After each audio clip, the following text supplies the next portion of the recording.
And school benefit near San Francisco last weekend, along with Smashing Pumpkins, Marilyn Manson, and Alanis Morissette, then repairing to L.A. to shoot a video, which is where Chris Connolly caught up with them. Metallica's Load sold 7 million copies worldwide. Its subsequent tour made some $34 million. So for Reload, it's no surprise that Metallica would go back to the same eclectified metal that was such a hit last time out. What's different this time? Well, on this video set, there's a lot of drug use. Fortunately, that drug is Dramamine, because right now the 4 members of the band are trapped inside that 2-story spinning box.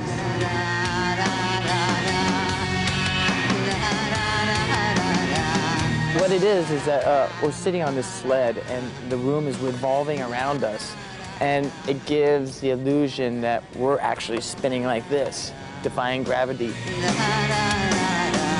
No one's spewed yet, so we still have a couple hours to go. So we'll see what happens. What happens on Reload? Band members say its 13 songs continue Metallica's foray into the leaner, more varied sonic attack that hasn't always met with unanimous approval. There's a little more opinionated responses on these last couple records, I think. It's not like, it's okay. It's, I hate it or I love it, you know, which is how I think it should kind of be. We're not meant to be background music, you know, while you're driving. There's plenty of people interviewing me saying, you know, well, you're not as angry as you used to be, blah, blah, blah. You know, what are you going to do now now that you're happy, you can't write lyrics. There's crap like that, you know. You know, there's still ugliness down under. Certainly all is not well in the world of The Memory Remains, a typically meaty Metallica track with guest vocals from the legendary Marianne Faithfull and a Sunset Boulevard-ish lyric.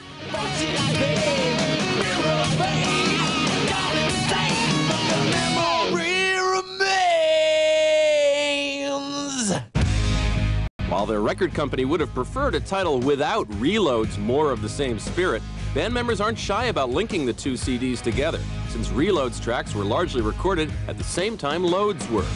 People ask me, you know, how does it tie? I mean, it is part 2 of Load. It's nothing more, nothing less. It's not the scraps, it's not all the B material. It is the other 13 songs. Load was supposed to be a double album, and it still is. The 2 records just came out a year apart. What we wanted to do is try to put out records more often and tour more scattered. And by breaking this into smaller bits, that becomes an option.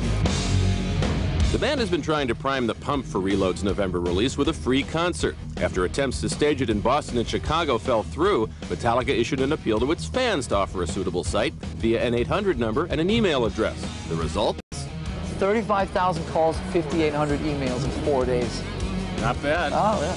This rate, we might get a record contract one day. I think there's a few people that want us to play in their town, you know.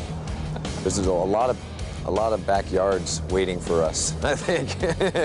I'll invite my friends over for barbecue. That same friendly feeling was much in evidence last weekend as Metallica played its first ever acoustic show in Mountain View, California, at Neil Young's 11th annual benefit for the Bridge School, which Young's wife Peggy runs for severely handicapped children. Metallica, with Jerry Cantrell of Alice in Chains sitting in, covered Lynyrd Skynyrd's Tuesday's Gone.